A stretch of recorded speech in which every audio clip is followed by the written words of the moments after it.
안녕하십니까? 오늘은 안식일에 눈물이 나네요. 안식일에 눈물이 나네요. 라는 제목으로 하나님 말씀 증거하겠습니다. 한국에는 지금 추석 명절이죠. 저는 미국 이민 생활을 하면서 가장 마음이 아픈 게 이 부모님께 1년에 한 번씩 찾아오는 추석마다 찾아뵙고 인사드리지 못하는 것. 그럴 때마다 나는 참 불효자다 하는 그런 생각을 합니다. 여러분, 올해는 추석이 언제인지 날짜도 잊어버렸습니다. 그리고 안식일을 맞이했는데 오늘 새벽에 일어나서 기도하는 중에 갑자기 한국에 계신 우리 아버님 생각이 나서 추석이 언젠가 인터넷을 찾아보니까 추석이 월요일이더라고요. 여러분, 추석 명절은 한국 모든 가족들이 모여서 음식 나누면서 무엇보다 혈육의 사랑, 같은 피를 나눈 가족의 이 정과 사랑을 나누기 때문에 의미가 있는 것 같습니다. 민족 대이동이라고 그러죠. 한국에서만 추석과 설 명절에 볼 수 있는 그런 진풍경인데요. 전체가 이동을 하니까 그 좁은 나라 안에서 한꺼번에 고향에 계신 부모님 또 가족, 친지들을 본다는 그 일념으로 민족이 대이동을 하기 때문에 교통 체증이 정말 전쟁과 같은 그런 상황이 벌어지지만 그렇게 해마다 이런 고통스러운 그 교통 체증을 감수하면서도 왜 그것을 계속하는가? 그 이유가 뭘까요, 여러분? 추석 때 가족들이 다 모이면 맛있는 음식을 먹기 때문에 그렇습니까? 아니면 재미있는 즐거운 놀이를 하기 때문에 그렇습니까? 음식도 아니고 놀이도 아니고 바로 나를 한결같이 기억하고 사랑해 주시는 이 부모님이 기다리고 있어서 그런 것입니다. 부모님은 이 자식들의 잘한 것, 잘못한 것을 따져가면서 계산적으로 살아가는 것이 아니라 나의 그 존재, 자식들의 존재 자체를 그대로 믿어주고 사랑해 주시는 정말 하나님의 사랑을 보여주시는 이 그 부모님을 본다는 그 희망과 그 요량으로 그 고생을 마다하지 않는 것이 모든 한국 사람들의 추석 명절을 맞이하는 그 마음인 것 같습니다. 참 아름다운 그런 광경이기도 합니다, 여러분. 그런데 여러분, 추석보다 더 큰 명절이 있는데 그 명절이 뭔지 아십니까? 설날이라고요? 구정? 제가 말씀드리려고 하는 것은 우리 하나님이 매 주마다 허락하신 명절 뭡니까? 예, 그렇습니다. 안식일이 명절 중에 명절입니다. 시대의 소망에 보면은요, 안식일에 대해서 이렇게 말씀했습니다. 안식일은 사람들로 하나님과 교통하도록 하기 위하여 제정되었다. 안식일은 우리의 생각을 천연계로 이끌고 우리로 하여금 창조주와 교제하도록 한다. 하나님께서는 안식일에 쉬셨기 때문에 일곱째 날을 복주사 거룩하게 하셨다. 즉 거룩한 목적에 사용되도록 구별하셨다. 하나님께서는 이 날을 아담에게 휴식의 날로 주셨다. 짧은 코테이션이지만 안식일에 중요한 의미들이 다 내포되어 있습니다. 오늘 저는 두 가지로 이 안식일의 의미를 좀 살펴보겠는데요. 하나님 품성 중심으로 이 안식일의 의미를 좀 보겠습니다. 제목에도 다시 말씀드리지만 안식일에 눈물이 나네요. 첫 번째는 안식일은요, 우리를 변호하시는 하나님의 사랑 때문에 눈물이 나는 날이다 입니다. 마태복음 12장 1절부터 있는 말씀을 보면 그때 예수께서 안식일에 밀밭 사이로 가실새 제자들이 시장하여 이삭을 잘라 먹으니 바리새인들이 보고 예수께 고하되 보시오, 당신의 제자들이 안식일에 하지 못할 일을 하나이다. 예수께서 가라사대 다윗이 자기와 그 함께한 자들이 시장할 때 한 일을 읽지 못하였느냐. 그가 하나님의 전에 들어가서 제사장 외에는 자기가 그 함께한 자들이 먹지 못하는 진설병을 먹지 아니하였느냐. 또 안식일에 제사장들이 성전 안에서 안식을 범하여도 죄가 없음을 너희가 율법에서 읽지 못하였느냐. 이 머리와 가슴 사이에 영적인 전쟁이 안식일에 일어났습니다. 어느 한 안식일에 예수님은 제자들과 함께 예배 장소에서 돌아오시면서 익어가는 곡식밭을 통과했습니다. 그리고 밭 사이를 지날 때 제자들은 밀 이삭을 모아서 손으로 비빈 다음에 그 나달을 먹기 시작했습니다. 다른 날이었다면 이런 행위는 아무런 비평도 받지 않았을 것이지만은 이날이 안식일이었다는 사실이 문제가 되었습니다. 왜냐하면 그때 당시에 신명기 23장 24절 25절을 보면은 내 이웃의 포도원에 들어갈 때 마음대로 그 포도를 배불리 먹어도 가하니라. 그러나 그릇에 담지 말 것이요.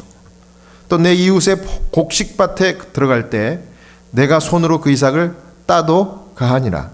그러나 내 이웃의 곡식밭에 낫을 대지 말지니라.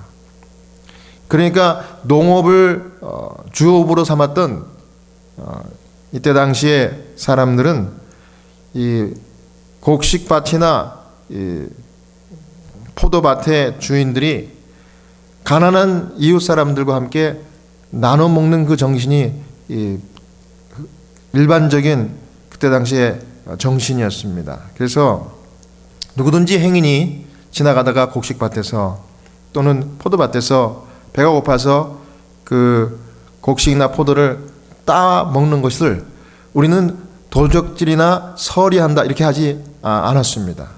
오히려 그들은 얼마든지 먹을 수 있도록 그렇게 했고, 다만 그릇에 담아서 가지는 말라. 이게 무슨 뜻입니까? 주인도 먹어야죠, 그죠? 그릇에 큰 그릇을 가져와가지고 다 담아가지고 가면은 주인은 뭐 먹고 삽니까? 그러니까 서로 잘 먹고 잘 살자는 얘기예요. 그 곡식밭도 마찬가지예요. 이삭을 따서 손으로 비벼 먹는 것은 얼마든지 허락하지만은, 그러나 또 낫을 가져와가지고 대량으로 추수해서 다 가져가 버리면은 주인은 뭘 먹고 삽니까? 그러니까 서로 잘 먹고 잘 살자는 그런 정말 좋은 풍습이 있었습니다. 그래서 이 제자들이 이 곡식밭을 지날 때 그냥 상식적인 행동들을 한 것입니다. 그러나 여기서 문제가 됐던 것은 그날이 무슨 날이었다고요? 안식일이었던 것이 문제였습니다. 안식일이었기 때문에 지켜보고 있던 바리새인들에게 딱 걸린 것입니다. 하나님의 영, 그 생명이 없었던 바리새인들은 지켜보고 있다가 책 잡은 것이에요. 제자들이 안식일을 이중으로 범하는 장면을 바로 예수님에게 가서 고소했습니다. 이 바리새인들 눈에 안식일에 이렇게 행한 것은 신성모독죄였습니다. 왜 이중적으로 죄를 범하였는가? 두 가지인데, 첫 번째는 곡식을 따 모으는 것은 추수라고 여겼습니다. 이 바리새인들의 이 시각에서는요. 그 다음에 이것을 비빈 것은 뭡니까? 타작이에요, 타작. 그러니까 추수와 타작을 안식일 했기 때문에 랍비의 의견대로라면 이것은 이중범죄예요. 이중범죄. 이 말을 들은 예수님은 어떻게 반응하셨습니까? 이 부분이 오늘 첫 번째 메시지인데요. 예수님은 바로 제자들을 변호하시면서 그것이 정당하다고 선언하십니다. 마태복음 12장 3절에서 5절입니다. 예수께서 가라사대 다윗이 자기와 그 함께한 자들이 시장할 때에 한 일을 읽지 못하였느냐. 그가 하나님 전에 들어가서 제사장 외에는 자기나 그 함께한 자들이 먹지 못하는 진설병을 먹지 아니하였느냐. 또 안식일에 제사장들이 성전 안에서 안식을 범하여도 죄가 없음을 너희가 율법에서 읽지 못하였느냐. 예수님은 당신의 제자들뿐만 아니라 연약한 자들, 가난하고 또 병든 자들을 안식일에 많이 고치시고 또 도움을 주면서 바리새인들이나 서기관들이 안식일에 왜 이렇게 했습니까? 고소할 때마다 늘 그 약자들 편에서 대변하시고 변호하시고 또 정당하다고 그렇게 말씀하셨어요. 예수님은 다른 안식일에도 이 베데스다에 38년 된 병자를 고치셨을 때 유대인들은 안식일에 일했다고 고소했습니다. 왜냐하면 38년 된 병자니까 뭐 바리새인 서기관뿐만 아니라 그 주변에 있었던 베데스다 주변에 있었던 모든 사람들이 이 사람을 다 알아요.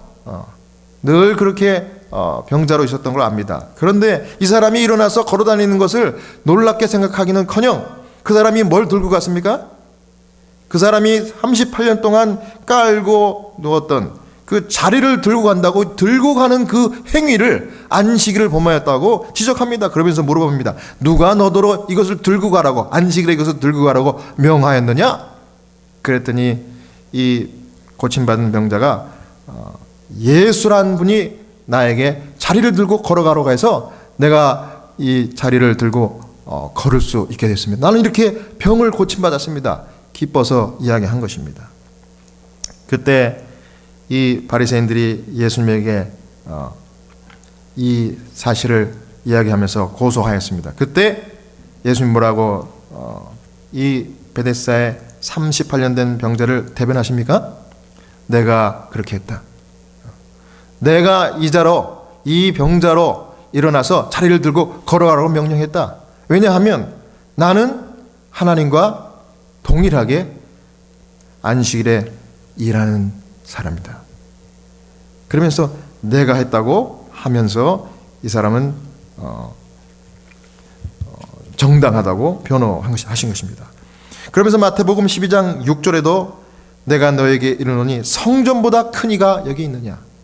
왜 이렇게 이야기하셨을까요? 유대인들은 오늘날도 마찬가지입니다. 성전 중심의 신앙입니다. 성전을 신성시하고 성전에서 모든 것이 시작되는 것입니다. 그런데 예수님은 자신을 가리켜서 성전보다 더 큰 사람이 더 큰 자가 여기 있다고 이야기합니다. 나는 자비를 원하고 제사를 원치 아니하노라 하신 뜻을 너희가 알았다면 무죄한 자를 죄로 정치 아니하였으리라. 인자는 안식일의 주인이니라 하시니라. 이 유명한 말씀이 여기 나오는 것입니다. 인자는 안식일의 주인이냐. 이게 무슨 얘기입니까? 왜 이렇게 했습니까? 안식일에 왜 신성모독죄를 범하도록 제자들을 그렇게 허락했습니까? 이거예요. 이중 범죄를 안식일을 어기는 이 일을 왜 묵인하십니까? 이렇게 고소했더니 예수님 뭐라 그래요? 내가 안식일의 주인이기 때문에 주인 마음대로 했다 이거예요. 왜 너희들이 이 가타부터 이야기하냐 이거예요. 이 내 사랑하는 제자들은 죄가 없다 이거예요. 그러면서 변호하시는 것입니다. 우리 예수님은 자신을 안식일의 주인 곧 모든 문제와 율법 위에 계신 분이라고 선언하시며 당신의 논증을 끝마치셨어요. 하나님이신 예수님, 온 우주의 심판관께서 제자들이 범했다고 하는 바로 그 율법에 호소하는 방법으로 그들에게 무죄다 이렇게 언도하신 것입니다. 사무엘상 15장 22절에 사무엘이 가로되 여호와께서 번제와 다른 제사를 그 목소리 순종하는 것을 좋아하심같이 좋아하시겠나이까. 순종이 제사보다 낫고 듣는 것이 수양의 기름보다 나으니 그렇게 말씀했습니다. 여러분 순종이라는 것이 무엇입니까? 이 제사보다 더 주님이 귀하게 보시는 것이 순종이라고 여기 말씀하셨는데 수양의 기름보다 더 나은 것이 순종이라고 했는데 이 순종이 무엇일까요? 이것을 가리켜서 시대의 소망 243페이지는 이렇게 이야기합니다. 예수님께서는 유대인들의 무정한 많은 의식들은 항상 하나님의 참된 경배자들의 특징이 될 참된 고결함과 온유한 사랑의 결핍을 보충해 줄 수 없다는 사실을 지적하신 것이다. 제사의 목적은 사람들을 구주께 이끌어서 하나님과 조화되게 하는 것이었다. 하나님께서 귀중히 보시는 것은 사랑의 봉사이다. 이 무정한 의식들이라고 했어요. 유대인들이 바리새인들이 했던 그 의식들의 이 중심에는 따뜻한 가슴이 없었다는 거예요. 머리로만 하는 것이었어요. 그 안에 사랑이 없었어요. 참된 고결함과 온유한 사랑이 결핍됐다는 거예요. 경배자들의 특징은 참된 고결함과 온유한 사랑의 마음으로 하나님께 경배를 드려야 하는데, 그렇게 하지 않고 이 무정한 가슴으로 그와 같이 하는 것을 하나님이 기뻐 받으시지 않는다는 거예요. 아무리 좋은 이 수양의 기름이 거기 있다 할지라도 순종하지 않는다는 겁니다. 하나님 그 마음을 받으시는 거지 물질을 받으시는 게 아닌 것입니다. 제사의 목적은 뭐라 그랬습니까? 사랑의 봉사인데 그것을 하나님이 귀중히 보신다 그랬어요. 세상에서 가장 아름다운 것이 여러분 뭘까요? 저는 세상에서 가장 아름다운 것이 정말 이 사랑의 마음으로, 순종의 마음으로 신앙생활하는 것이라고 저는 그렇게 생각합니다. 세상에서 제일 재미있는 것도 예수 믿는 재미고요, 특별히 안식일 지키고 오늘 이 아침처럼 다 모여서 하나님 성전에서 예배 드리는 일이 저는 너무너무 좋아요. 이런 일이 뭐 1년에 한 번씩 있는 명절처럼 다가오는 것이 아니라 얼마만큼 다가옵니까? 매주마다 다가와요. 안식일을 그냥 매주마다 이렇게 지키면서 이것을 반복하다 보면 여러분 어떤 일이 일어날까요? 성경에 보시면 나오는 이와 같은 일들, 엄청난 일들을 보고 그걸 느끼고 하면서 저는 가슴이 울립니다. 울려. 여러분, 이 개척교회를 제가 하면서 여러분과 함께 정말 하나님을 더 많이 느끼고 사랑하게 돼요. 정말입니다. 여러분, 이 미주에서 제일 이른 아침, 토요일 날 아침, 안식일 아침에 8시 30분 하나님을 만나서 예배드리기 위해서 오시는 여러분들을 또 제가 이 단상에서 설교를 하면서 보는 것이 얼마나 좋은지 몰라요. 여러분들 눈빛 하나하나, 표정 하나하나를 보면서 이 말씀을 증거할 때 제 가슴이 막 감동이 넘치고 막 가슴이 울리는 것 같아요. 어떤 경우에는 막 눈물이 막 날 것 같아요. 막 쏟아질 것 같아요. 야, 사실 저도 아침에 새벽 기도를 간절히 하면서 여러분 한 분 한 분을 이름을 불러가면서 기도를 했는데 막 이렇게 뭉클뭉클 하더라고요. 그리고 이분이 오늘 또 오실 텐데 내가 이분을 만날 때 얼마나 마음이 즐겁고 감격이 있을까, 이거 생각하면서 기도하니까 정말 제 가슴이 찡해요.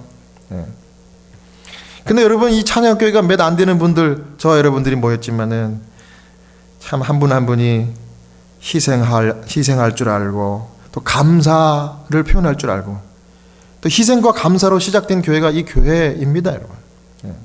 그러다 보니까 한 분 한 분이 소중하고 또 이분들이 오셔서 이 사랑과 이 감사하는 마음을 이렇게 서로 보면서 서로 닮아가는 것 같아요. 여러분들이 다 너무 잘해.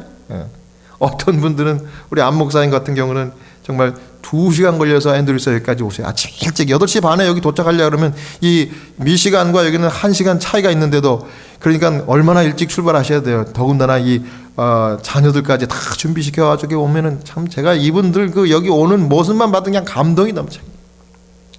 또 어떤 분들은 그 파틀락을 다 준비해가지고 밤을 새가지고 이렇게 준비해가지고 오시고, 또 피아노를 그냥 사람이 없으니까 우리 교회 반주자는 우리 교회 사람이 많지 않으니까 반주라도 그냥 대형 교회처럼 쳐야 된다면서 얼마나 준비를 열심히 하고 기도도 열심히 해가지고 그냥 이 금식 기도하고 오면서 이렇게 이 피아노 반주를 하시니까 그 반주를 들을 때 가슴이 뭉클뭉클한 거예요.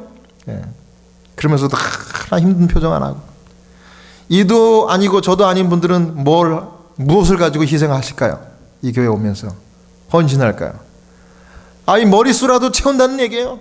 그래서 내가 오늘 몸이 조금 상태가 안 좋아도요, 내가 빠지면 정말 내가 안 왔다고 우리 성도들이 얼마나 섭섭해할까, 우리 성 목사님 얼마나 마음 가운데 근심이 될까, 이런 마음 때문에 빠지질 못하겠대요. 우리 김 목사님이 그렇게 말씀하셨어요. 우리 원로 목사님께서. 얼마나, 그러니까 이분들 한 분 한 분을 제가 볼 때 그 마음의 느낌이 여러분 어떻겠습니까? 전 그래서 너무 감사해요. 눈물이 날라고. 눈물이 납니다. 서로 위하고 서로 대변해주고 서로 보호해주려고 하는 이 아름다운 모습, 정말 감사할 일입니다. 여러분, 그래서 오늘은 이 한국 민족의 대명절인 이 추석보다도 더 대단한 온 우주의 창조도 하나님 만나는 우주적인 명절 안식입니다, 여러분. 이 안식일에 우리의 존재를 인해서 기뻐하시는 정말 그 하나님, 이야, 오늘 또 나왔구나. 야, 이렇게 몸이 성치도 않는데도 이렇게 정성을 다하여 준비하고 아침 일찍 지각도 안 하고 이렇게 나왔구나. 저도 이렇게 기쁜데 우리 하나님 얼마나 기쁘시겠습니까? 하나님 품에 안겨서 마음껏 정말 감격의 눈물을 흘리고, 그리고 정말 준비하신 많은 축복, 영적 육적 축복을 여러분 풍성하게 누리게 되시는 이 안식일 되시기를 간절히 바랍니다. 그 다음에 우리가 안식일에 눈물이 나네요. 두 번째 이유는 뭡니까? 바로 우리를 위해서 기도하시는 예수님이 있다는 사실 때문에 눈물이 날 지경이에요. 무엇 때문에 눈물이 난다고요? 안식일에 특별히 우리를 위하여 중보기도 하시는 예수님 때문에 우리가 눈물이 나요. 누가복음 6장 11절에 저희는 분기가 가득하여 예수를 어떻게 처치할 것을 서로 의논하니라. 이때 예수께서 기도하시러 산으로 가사 밤이 맞도록 하나님께 기도하시고 밝음에 그 제자들을 부르사 그 중에서 12를 택하여 사도라 칭하였으니. 다른 안식일에 예수님이 회당에서 손 마른 사람을 또 고쳐주셨습니다. 그랬을 때 바리새인들이 송사거리를 잡아서 고소했습니다. 안식일에 일했다고 예수님을 고소했습니다. 그런데 예수님이 안식일에 선을 해야 하는 것이 옳다고 말씀하셨고, 그들은 분기가 충천해서 이제 예수를 잡아서 죽이겠다고 결심했습니다. 그럼 예수님도 이 바리새인들의 모함을 아셨어요. 그런데 이 모든 것을 다 아신 예수님은 자기의 안위를 개의치 않으시고 곧바로 물러가서 산에 가셔서 밤새도록 무엇을 했다고 그랬습니까? 기도하러 가셨어요. 네. 저 같으면 눈치를 채고 말이죠, 바로 은신하든지 도망갔을 거예요. 일단 살고 봐야지. 내가 죽으면 안 되잖아요. 내가 성해야 이 주님의 사업도 하는 거 아닙니까? 그런데 주님께서는 자신의 안위는 전혀 개의치 않으시고 곧바로 물러가셔서 산에 가서 늘 기도하던 그 장소에서 간절히 기도했는데 밤새도록 기도했대요. 왜 밤새도록 기도하셨을까? 주님이 밤새도록 기도하실 때는 뭔가 특별한 일을 앞둔 그런 때 그렇게 하셨습니다. 여기 보니까 기도를 밤새도록 하신 다음에 그 다음날 뭘 하셨다고 그랬어요? 제자들을 다 불러서 사도로 삼았다 그랬습니다. 그러니까 그 다음 날이면 이제 예수님의 제자들을 다 불러서 정식으로 사도로 이제 안수하시고 자신과 함께 이 하나님의 거룩한 사명을 짊어질 그 일을 맡기시는 일을 앞두시고 밤새도록 눈물로 사랑으로 기도하셨습니다. 예. 베드로의 이름을 불렀을 것이고요, 야고보, 요한의 이름 불러가면서 주님, 이 제자들이 이제 사도가 돼야 되는데 그들의 약점, 그들의 사정들을 보면 정말 부족하기 짝이 없어도 우리 하나님 저와 함께 하신 것처럼 이 연약한 제자들에게 능력을 베풀어 주시옵소서. 그래서 간절히 기도했습니다. 근데 지금 이 상황이 무슨 상황이에요? 지금 음모가 뒤에서 꾸며지고 있어요. 무슨 음모입니까? 분기 충천한 바리새인들이 이 예수를 더 이상 안식일을 범하는 이런 일을 하지 못하도록 징계를 하고 잡아서 죽여야 되겠다. 이걸 다 아셨어요. 그런데도 불구하고 제자들을 위하여 기도하셨습니다. 여러분, 예수님은 오늘날 우리를 위하여 특별히 안식일에 우리의 이름을 부르시면서 기도하시는 중보기도자이심을 믿으시기 바랍니다. 특별히 예수님께서는 성령님을 우리에게 보내주셔서 자기 대신 성령님을 우리에게 보내주셔가지고 우리가 이 성령님의 지혜를 따라서 우리가 기도할 때 이 기도의 이 내용들을 주시고 어떻게 기도해야 될지 빌바를 알려주신다 그랬습니다. 그리고 우리의 이름을 부르면서 간절히 기도하셔요. 우리의 영적인 유익과 구원을 위하여 그렇게 기도하신다는 얘기입니다.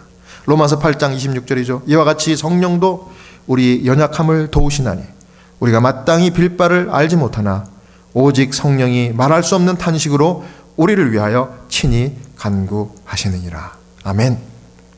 특별히 성령님께서 안식일에 우리에게 기도를 주시는데요, 이 기도의 축복을 우리가 서로 나눌 줄 알아야 합니다. 안식일에는 기도하러 이곳에 나오는 것임을 여러분 믿으시고, 단상에서만 기도하는 것이 아니라 예배를 마치고 여러분들 이제 성도의 계절을 나눌 때도 우리 가까이 계신 연약한 성도를 위하여 그분들의 영적인 필요를 주님 앞에 내놓고 기도하는 모습, 이런 모습을 우리가 많이 발견할 수 있어야 되겠습니다. 그래서 정말 하나님께서 이 교회를 통해서 특별히 안식일에 성령님을 각자 여러분들에게 보내주심으로 기도하게 하심을 믿으셔야 합니다. 그래서 저는 이 단상에서 드려지는 기도가 참 능력이 있다는 것을 여러분 여러 번 말씀드렸죠. 우리가 중보기도 시간에 정말 기도 제목이 있으시면 말씀하십시오. 처음에는 쑥스러워서 말씀을 잘 못하셔요. 그런데 용기를 내서 그 기도 제목을 말씀했을 때 그걸 가지고 이제 쭉 기도를 드렸더니 우리가 머지않아 그 기도가 하나님께서 정말 능력으로 응답해 주신 것을 얼마나 많이 체험합니까? 저는 그 2년 전에 있었던 일인데요, 서부의 어느 작은 예배소에서 우리 수고하시는 젊은 목사님, 저보다 훨씬 나이가 젊은 목사님인데, 이 목사님 한 분은 전화를 저에게 주셨어요. 목사님, 이제 4월 달에 봄에 전도회를 우리가 계획했습니다. 저희는 교인들이 많이 있지 않으시지만은 다 연세가 많으신 리타이어 하신 분들이 계신 교회입니다. 그런데 우리 목사님께서 정말 하스피스 경험을 우리 성도들에게 와서 말씀해 주시면서 전도회지만은 사실 자체 부흥회로 우리가 계획을 했습니다. 그러니 목사님 꼭 오셔서 정말 우리 교회를 좀 도와주십시오. 저는 하스피스 채플린을 풀타임으로 일하기 때문에 쉽게 어디를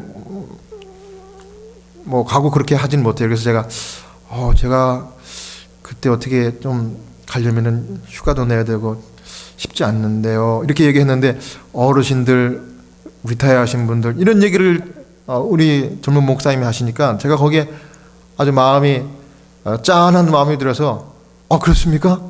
아유, 그럼 제가 휴가를 좀 내보도록 하겠습니다. 그렇게 해서 제가 그곳에 가서 전도를 했습니다. 그런데 역시나 우리 하나님께서 정말 많은 축복을 주셔서 그곳에 가서 전도의 기간 동안 정말 서로 웃고 울고 찬송도 많이 부르고 기도도 정말 많이 드렸던 정말 기억에 남는 전도회가 되었었습니다. 그런데 마치는 안식일에 이 젊은 담임 목사님이 이제 파틀락을 이제 우리가 하는데 맛있게 점심 식사를 하다 말고 갑자기 이제 저하고 대화하는 도중에 이 대화가 갑자기 끊겨요. 그 제가 쳐다보니까 이 목사님이 말이죠, 그 옆에 테이블에서 밥을 먹고 있는 어린 아이를 보면서 너무너무 애기같이 좋아하는 거예요. 막 미소를 지면서. 그래서 제가 그랬죠. 아유, 그렇게 아이가 좋냐고. 그랬더니 이렇게 얘기합니다. 목사님, 정말 저는 저렇게 아이들을 보면요 너무너무 좋아요. 너무 기쁘고 얼마나 예쁩니까? 이렇게 말하더니 갑자기 저한테 이렇게 이야기하는 겁니다. 목사님, 저는요 결혼한 지 지금 수년이 지났는데 저희 와이프가 아이를 못 갖습니다. 목사님, 가시기 전에 우리 와이프를 위해서, 제 와이프를 위해서 좀 기도해 주셔서 아이를 좀 갖게 좀 해 주십시오. 제가 그 요청을 들었을 때 얼마나 당황스럽겠습니까?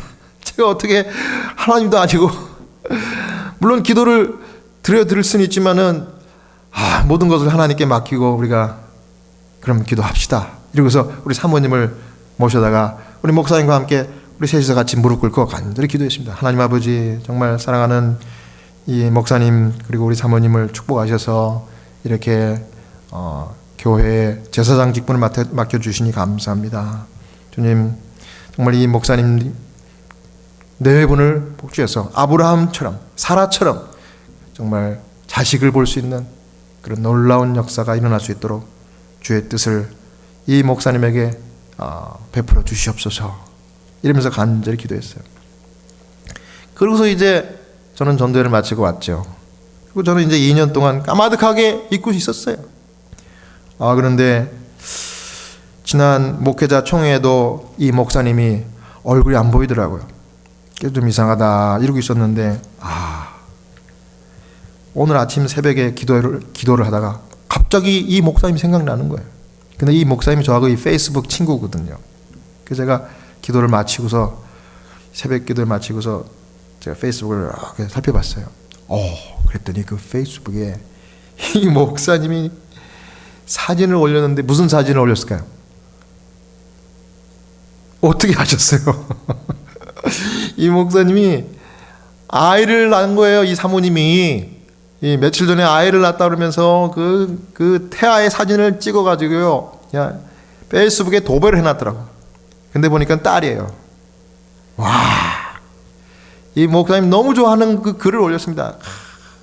귀여운 공주를 보내주셨습니다, 우리 하나님께서. 그러면서 막 너무 좋아하는 거, 사람들이 막 축하합니다. 이미 글이 다 달려 있어요. 그래서 제가 그걸 보고 너무 저도 기쁘더라고. 그래서 제가 생각이 났죠. 그래서 제가 거기다 글을 달았습니다. 목사님 기억나요? 2년 전에 전도회 마치는 안식일 날 목사님이 식사하다가 너무 그 아이를 보고서 기뻐하다가 저한테 기도해달라고 그랬죠? 그래서 나는 능력이 없지만 하나님께 믿고 간구합시다 해서 기도를 한 것. 하나님께서 2년 만에 드디어 응답을 주셨네. 그랬더니 목사님이 답을 걸었어요. 알지요 목사님. 그래서 목사님께 늘 감사하게 생각합니다. 그러면서 답글이 왔더라고. 제가 그걸 보고 눈가가 촉촉해졌어요. 오늘 안식일에 제가 좀 눈이 좀 뻘겋지 않습니까? 그래서 그 마음속에 빨리 교회 가야지. 빨리 교회 가서 하나님 만나고 정말 보고 싶으니 찬양교회 성도들을 빨리 봐야지. 정말 마음이 정말 미칠 것 같더라고요.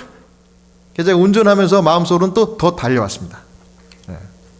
여러분, 우물가에서 만난 사마리아 여인에게 하신 예수님 말씀이 생각이 났습니다. 요한복음 4장 23절에 아버지께 참으로 예배하는 자들은 신령과 진정으로 예배할 때가 오나니 곧 이때라. 아버지께서는 이렇게 자기에게 예배하는 자들을 찾으시느니라. 여기 신령과 진정이라고 말씀했는데, 예배 드릴 때요, 신령은 성령으로 예배하라는 것이고요, 진정은 진리로 예배를 드리라는 얘기입니다. 그러니까 진리는 지식과 난리지 머리죠. 그리고 성령은 하나님의 마음을 가리키는데 바로 사랑과 동정이 충만한 순종하는 마음, 이걸 가지고 하나님께 예배를 드리라 하는 것입니다. 여러분, 우리를 애타게 그리고 안쓰럽게 기다리시는, 매주마다 명절 이 잔치상을 차려놓고 우리를 오라고 기다리시는 아버지 하나님을 만나는 것이 안식일 예배예요, 여러분. 그래서 안식일에 제일 중요한 것이 그 하나님을 만나는 거예요. 근데 그 하나님을 만나면 하나님도 감격해서 울고 나도 감격해서 우는 거예요. 이게 안식일을 진정으로 지키는 의미라는 것이에요. 며칠 전에 91살 되신 호스피스 환자 우리 할아버지를 또 방문했습니다. 그런데 그 아들은 몇 살일까요? 아들은 70대 중반이에요. 그러니까 아들도 노인이고 아버지는 상노인입니다. 그런데 외아들이에요. 그 외아들이 늘 거의 매일 방문을 했어요. 아버지를 하루에 한 번씩 찾아뵙고 또 식사를 챙겨드리고 이렇게 했는데, 연세가 90이 넘었으니 귀도 안 들리시고 또 기억력도 잘 없으세요. 그래서 무슨 말씀을 드리면 자꾸 잊어버리시고, 근데 변함없이 아들을 기다려요. 매일 아들을 기다려요. 그래서 제가 엊그저께 방문을 갔는데, 가자마자 이분이 핸드폰을 저에게 건네주면서 아들한테 전화를 걸어달래요. 자기는 이걸 번호를 잘 못 누르겠대요. 그래서 제가 그 아들 번호를 찾아가지고 전화를 걸었더니 아들이 받아요. 그래서 바로 제가 이 채플린인데요, 우리 아버님께서 아드님과 통화하고 싶답니다. 전화 바꿔드릴게요. 제가 전화를 드렸어요. 그랬더니 뭐 불과 몇 마디 안 하더니 다시 줘요, 저한테. 그러니까 아들이 대화를 잘 안 되니까 바꿔달라고 얘기했던가 봐요, 다시. 그래서 제가 받았어요. 그랬더니 아들이 목사님 정말 감사합니다. 그러면서 제가요 매일 아버님을 찾아뵀었는데 거의 한 달 동안 아버님을 못 뵌 게 사실입니다. 왜냐하면 지난달 초에 제가 오른쪽 무릎에 이 수술을 받고서 걷지를 못해서 제가 아버님을 못 찾아뵀네요. 제가 불효자식이네요. 그런데 아버지가 저를 보고 싶어 한다고 그래서 제가 눈물이 다 나네요. 그러면서 아들이 울먹거리는 거예요. 그리고 저한테 감사합니다. 목사님 감사합니다. 우리 아버님이요, 제가 몇 번을 전화할 때마다 이야기했는데도 아버님은 그걸 또 잊어버리시고 왜 안 오냐 그렇게 하세요, 한 달 동안. 그래서 제가 갈 수 있으면 가는데 다리가 너무 수술 받은 다음에 기력이 없어서 갈 수가 없습니다. 그래서 목사님이 전화를 주셨는데 참 감사합니다. 근데 목사님, 제가 결심했습니다. 우리 아버지 뵙고 싶어서 제가 내일 간다고 말씀 좀 꼭 전해주세요. 내일 못 가면 일요일이라도 갈 거니까 꼭 그렇게 좀 말씀해 주세요. 그러면서 막 펑펑 우는 거예요. 저도 그걸 전화를 받으니까 제가 너무 마음이 짠한 것입니다. 그래서 걱정하지 마세요. 제가 전화 끊고 아버님에게 단단히 기억하도록 일러드리겠습니다. 그리고 전화를 끊었어요. 여러분, 제가 이 전화를 끊고서 그 91살 되신 환자분 그 할아버지에게 아드님이요 내일 온대요. 내일 못 오면 일요일날 온답니다. 아들이 수술 받았대요. 그래? 아유, 그렇구나. 그러니까 걱정하지 마세요. 아유, 고마워. 그러고 나서 제가 마음이 촉촉한 가운데 저희 아버님이 생각나더라고요. 한국에 계신 우리 아버님 생각나요. 저희 아버님도 70대 이제 후반입니다. 근데 사실 얼마 전에 아버님과 함께 정말 오래간만에 전화 통화를 한 기억이 나와요. 근데 아버님이 그전에는 안 그랬는데 귀가 이제 잘 안 들리시는 거예요. 그래서 자꾸 소리를 큰 소리로 이야기하면서 뭐라고 그랬어? 다시 얘기해봐. 그런 얘기를 자꾸 반복해서 물어보니까 제가 마음이 아픈 거예요. 근데 저를 정말 마지막에 제일 아프게 한 말씀. 아이고, 언제 오냐? 복나가 보고 싶다. 복나가 보고 싶다. 내가 그 말을 들으니까 그냥 눈물이 쭉쭉 쏟아지는 거야. 아버지, 저도 보고 싶어요. 제가 곧 갈게요. 여러분, 미국에 사시는 여러분들 다 잘 아시지만 간다 그래도 그렇게 쉽게 가십니까? 그 이민자들 다 그렇잖아요. 그래서 제가 눈물을 흘리면서 전화를 끊었어요. 그 전에 저희 아버님께서 저희가 어렸을 때 훈육하시면서 저희들을 체벌하시고 또 나무라셨던 그런 원망스러웠던 기억은 하나도 생각나지 않고 자꾸 눈물만 쏟아지는 거예요. 아버지, 정말 보고 싶어요. 그런 거예요, 여러분.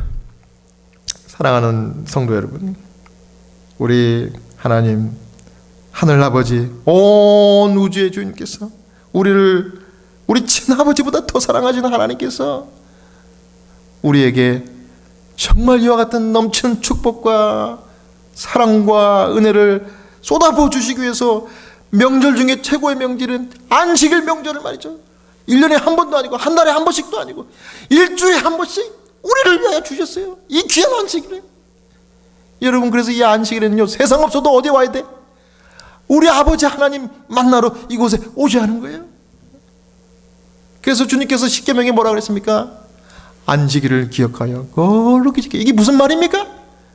안식일 제7일이 오면은 말이죠, 세상 없어도 나한테 다 오라는 거지. 왜? 생명이니까, 내 자녀니까. 그래서 이 많은 복들을 다 받으란 얘기지.